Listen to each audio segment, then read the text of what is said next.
Kenny is such a mess. Oh, I know. Filling in for Jim Norton. He's taking a little break right now, getting ready for his interview with cringehumor.net. His big interview. What are they interviewing him about? There's got to be a reason. Pat does these interviews from time to time. He's picked Kenny, and they were just going to do it on the phone, but I had the displeasure of being interviewed by Pat from cringehumor.net with Bob Kelly. Yeah. He's the worst interviewer on the planet, so we figured it would be really good to just throw it on the radio. I think we're just punishing our listeners today. Is that it for being with just awfulness? Yeah. For getting what's Dee Dee thrown off our show? All right, lean forward and choke. Oh, all right, thank you, Eric. I saw that. Thanks. Nicolette Sheridan crying on TV, and Anthony and I were commenting, man, why does everyone feel like they have to cry on TV? What? Broadcast censorship hearings? Is that what that was? No, dude, what is that? Oh, it's a Super Bowl ad? Holy I thought that was real. No, that's the ad that everyone's talking about. That's a great ad. You thought that was real? You know, I looked up. No, I know you looked up. That's very funny. It's like hey, Donnie Deutsch, our buddy's Deutsch on the Today Show. Talking about the Super Bowl ads, I guess. Yeah, well, there's an ad. That one's great. Wow, that chick was hot. It's just like the hearings we saw. Yeah. With our old boss, Mel Karmazin, after the Super Bowl and stuff, and he had to answer to all those stuffy senators, right? Yeah. And that bitch of a senator.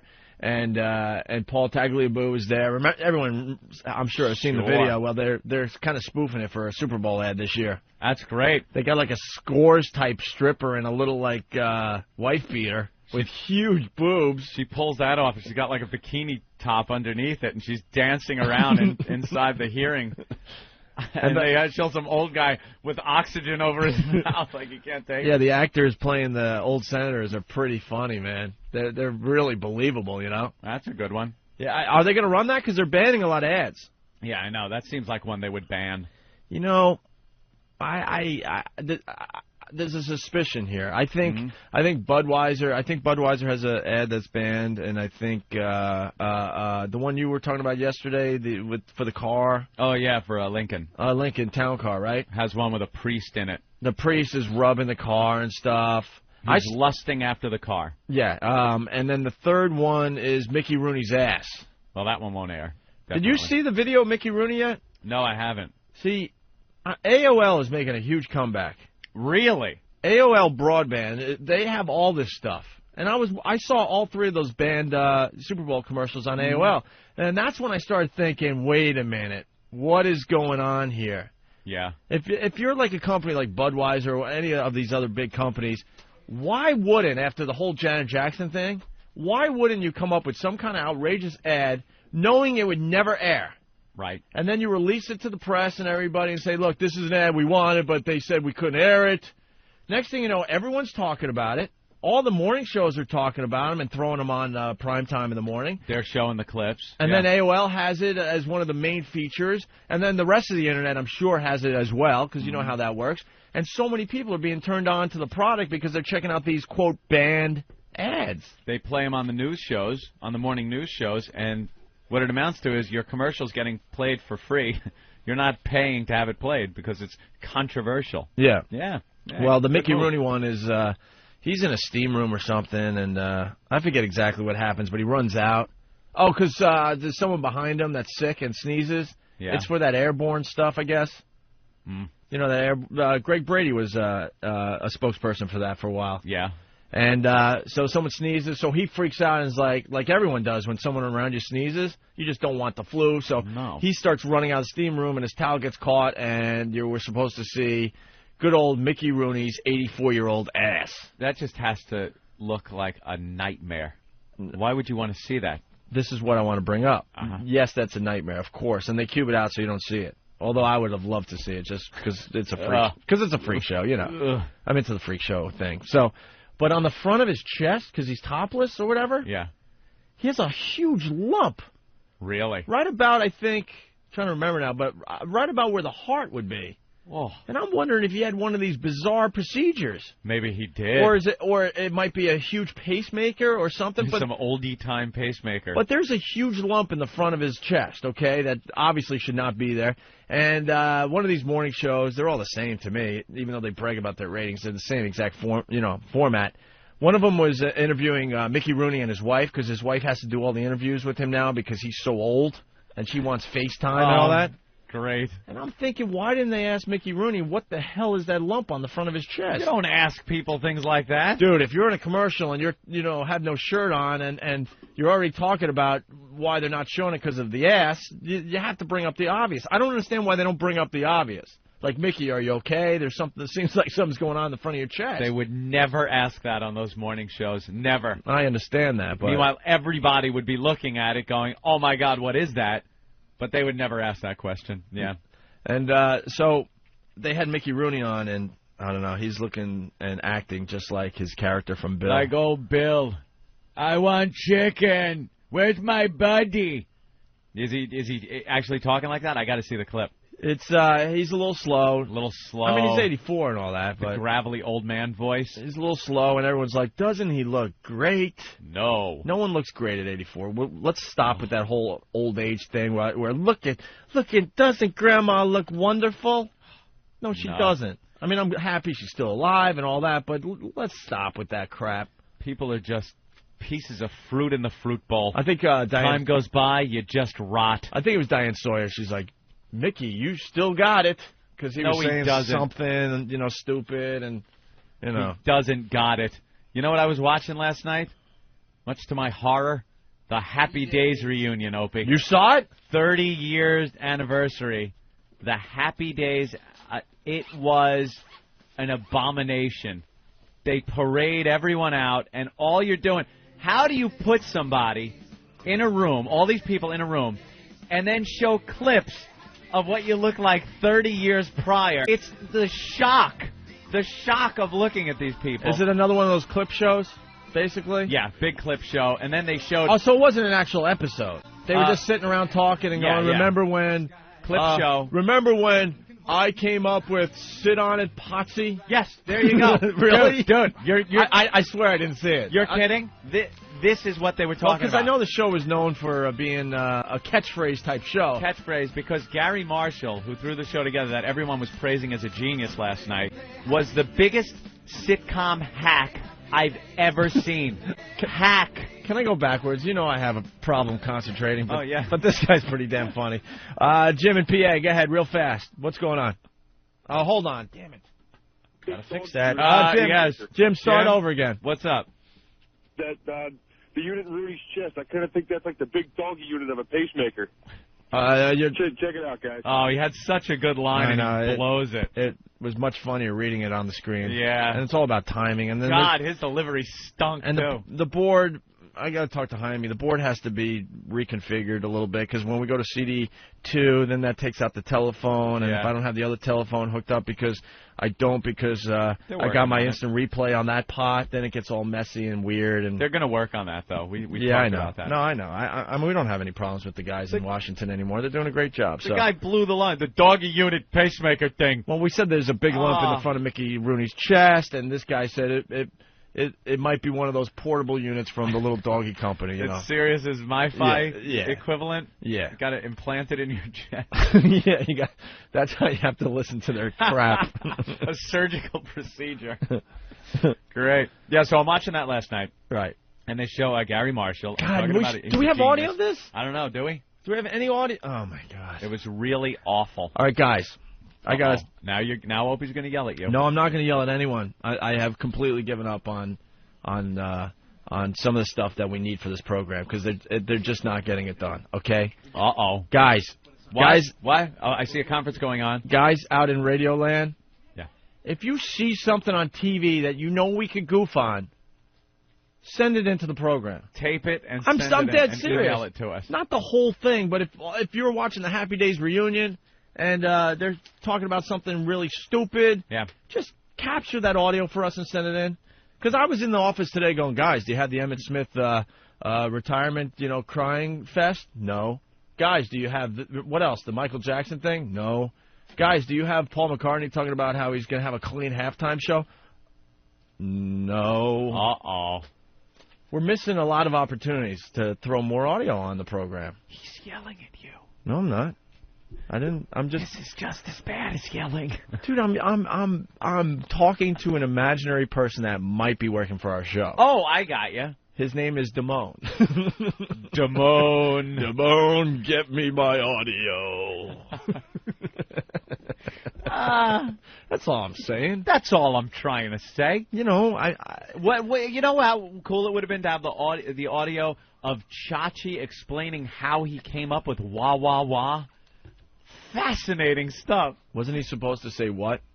How do you know so much about this? I don't know. Happy Days was kind of, I don't know. I liked it growing up. He's like, he was saying that it was what, and somehow it got mutated into wah, wah, wah, and I was ready to laugh at him until I started thinking of app, and ack for the Opie and Anthony show. I know. It's the same way that those things get rolling. All right, Steve does have some audio, and he's cutting it up. So okay. Hopefully we'll have that by Tuesday. I'm just kidding. These guys do work really hard for us. The thing was, Tom Bosley came out also, and he's very, very old now. Mm-hmm. And he just looked like hell. He's got the big basset hound eyes the old guys get, where it just hangs down, and it's all red in there and watery. I saw a clip of Potsy. Yep. In the previews. Potsy Weber, yes. And I'm not one for any, face crap on anybody. Uh-huh. But did you see what was going on under his eyes? Yeah. It was like the biggest bags, and you know, he's and you're sitting there and seeing yourself young. That's gotta just drive you nuts, like you were saying. Why these people don't want to do these things. Erin Moran, oh my God, she was never a beauty, believe me. But as a little kid, she was the cute little sister, you know. Joni, right? Joni, and then she grows up, and it's holy jeez. You know what happened? A little fact about Joni. Oh. Another we don't need clips. We got Opie. Another Happy Days fact that I just remembered. She was the first person to say nerd on TV. You watched this last night. I swear to God, I did not. You watched it because they brought that up. What, did you watch the 25th anniversary 5 years ago?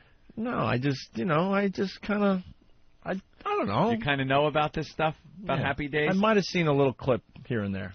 Gary Marshall. I didn't watch the show, though. Gary Marshall comes out and starts explaining a lot of the aspects of the show and what they were asking for. And one was the catchphrases.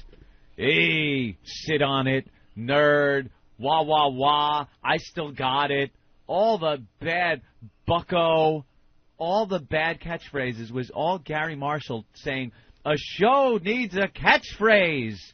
And it's everything awful about sitcoms came from that guy. All the hack crap that you see on sitcoms that they're still doing all came from Gary Marshall. Well, he was quite successful. I know, but it's catering to morons. I'll tell you when Happy Days was good, and it was before the Jump the Shark episode. Happy Days was good right up until they went in front of a live studio audience. They did it on film. It was one camera. It had a very American Graffiti look to it. You know, the 50s, the props were very authentic looking. The locations, it wasn't just Arnold's, the Cunningham house, Fonzie's, apartment thing. It was all different real locations done on film.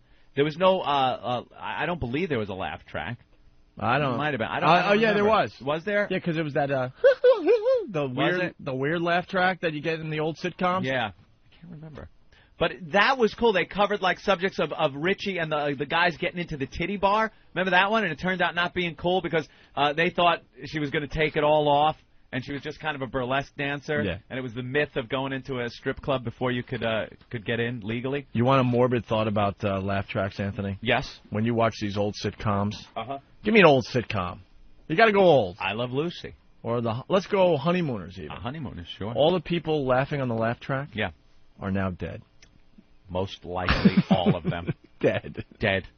How does that make you feel? I like when, you know what? I used to like watching that Groucho Marx show. You Bet Your Life. You Bet Your Life. Sure. How we doing, ladies and gentlemen? And they would show the audience. They panned the audience. And they already looked old. I remember that. And they go, oh, she didn't even make it through the Korean War. She didn't even forget about it. She doesn't even know who Kennedy is. You just look at dead people. Yeah, but everyone just looked old. Ancient. Back then. Uh-huh. They just, I mean, I bet you if you got some of their ages, it's like, oh, she's 45, you know? Yeah, meanwhile she looks 70. Yeah. Name's probably Gwendolyn. Back to Happy Days. Go ahead. So, yeah. Gary Marshall, just the biggest hack. And one thing they said, they made Chachi tie that ridiculous bandana around his leg just to see if it would catch on. Just to see if it would catch on. Did it? No. It was one of those things that just, failed miserably. And then they were showing Leather Tuscadero doing her hit the leg, make a little pistol thing. Oh, I was cringing watching this. Just horrible. The show was awful. Well, the show was really good when it first started, though. Like I said, good storylines, and but then it all became a catchphrase and how someone entered the room and the applause breaks. Hey, Cunningham! And then he'd have to stop and kind of shift on his hip and make the annoyed look at Cunningham. Just kind of stretch it until the applause stopped, and then he'd start over again. Hey, Cunningham! Oh, awful. Did they bring back Chuck for the reunion special? Yeah. They brought back both Chucks at the end of the show just to deliver the cake for the it says big happy days. Wait, they had two Chucks? There was two Chucks. I didn't even know there were two Chucks. The older brother that all of a sudden just disappeared and they never explained really? He went off to Nam, I think. Chuck from Love American Style, and then there was Chuck from the early Happy Days. How did they look? They looked older than the rest of the cast. Because he was the older brother. Right. Yeah. And did they ever explain why the whole set or the house changed, but they never moved? No, they didn't. Just a picky little thing when I'm watching my sitcoms. Thing. Yeah. Then they had a reunion softball game. Apparently, way back in the day when Happy Days was on, it was a huge thing. They had a softball team, Happy Days softball team, and they traveled all over the globe playing softball for charity. They did it for the USO. They went to Guam. They went to Japan. All over the United States. They play in every major ball field playing against other teams for charity. And they got pretty good at it, I guess. Mm-hmm. Well, they decided it would be a great thing for them to all get together and play a 30th anniversary softball game. Oh, they parade these people. They're old men. They're old men now. Getting out there and just looking like maybe you shouldn't be doing this. You could break a hip. And Tom Bosley had to call the game. He couldn't even play. He's just sitting there just deteriorating away. And who the hell wants to sit there and watch the old Happy Days cast play softball? And old Fonzie, was he Old Fonzie played? No, I know, but during the reunion, was he doing some of his Fonzie-isms? Because that had to look stupid. No, I think he's really tried to get away from the Fonzie thing, even though I think he embraces it for shows like this. I don't think you'll ever see him doing the catchphrases or anything like that. He should never get away from it. I know he's been successful, I think, directing a little bit and producing, but he'll always be known as Fonzie, no matter what he does. Biggest cringe moment of the night, and could be the biggest cringe moment in television history, the Do the Fonzie dance that I believe, was it Leather Tuscadero was playing? And it was, the song is called Do the Fonzie, and Fonzie was doing his dance, which consisted of him dancing and doing his thumbs up thing. Like, I can't even describe it. I'm cringing thinking about it. It is so bad. He'd put his thumbs up and do a little dance, moving his thumbs around. Back towards his arms. He'd pull him back. Yeah, he'd stick his thumbs out forward and then pull him back by the side of his head. I'm cringing thinking about it. Oh, my God. Ugh, I'm dirty. And then they cut right to when he's doing the Russian dancing during the dance contest. Remember the one from the Weezer, from the Weezer video? Of course. And he's doing the Russian dance. Just the worst show. That deteriorated from a cool show about being young in the 50s to just this maudlin crap. Every episode was a very special episode. They had to have everyone singing, Joni and Chachi singing. Ugh! With the bad 80s disco-type lighting behind them. I'll tell you one thing. Scott Baio is probably one of the best actors of our time. Really? Because he had to make believe he was in love with Joni. Ugh. That mess. While he was banging every hot chick in Hollywood. Pam Anderson. Yeah. He was the first to soil her, Nicole I think. Eggert. He's banging her, and he's got to look at He's Joni banging the hottest blonde in Hollywood, but no one gets to see that. They get to see him on TV falling in love with this mess. This mess. That he wouldn't even give a look at on Sunset Boulevard there in Hollywood. You know what I mean? Exactly. That had to suck. Because all his friends saw, Pam Anderson going to his pad or whatever. Yeah. didn't know him for that. To ruin his image. Why don't you and Joni go out to dinner tonight so people think you're really dating? Yeah, Gary Marshall probably told him, hey, kids, go out. Right. Have fun with each other. Yeah. It's a good image for the show because Joni loves Chachi. All of America believe, because, you know, people are stupid, especially in Middle America. No offense to you guys, but you're stupid. There's a lot of dummies in your area. I'm sure they really believe that they were really in love in real life, but no. He was banging the hottest starlets in Hollywood. Did you see how they ended the show? No, I'd actually turned by that point, yeah. Ron Howard and Henry Winkler are the last to leave, and, you know, it's that emotional music, and they're looking around Arnold's, and Ron goes, hey, Henry, why don't you just do it one more time for old time's sake? And Henry's like, oh, I can't do that. Dude, I got chills, and I don't even know what's going to happen yet. I just had chills on the back of my neck. Go ahead. So Henry goes, I don't know if I can still do that. And he's like, come on, just one more time for old time's sake. So Henry goes, he looks at the wall, takes his fist to hit the wall to turn the lights out in Arnold's, but he barely hit the wall. It's like you don't even hear when he hits the wall, it's like he scrapes the wall wrist. and the lights just go out. Big applause and they walk off. Oh, wow, that's fantastic. What a way to end it. Yee. All right. Ooh. You know, Eric has just an amazing collection of audio. You don't happen to have the Family Guy where they mention Fonzie? You might really? Putting him on the spot. Family Guy just, you know, obviously spoofs a lot of old TV and stuff. Family Guy's hysterical. And they have a clip of, that involves Fonzie that's really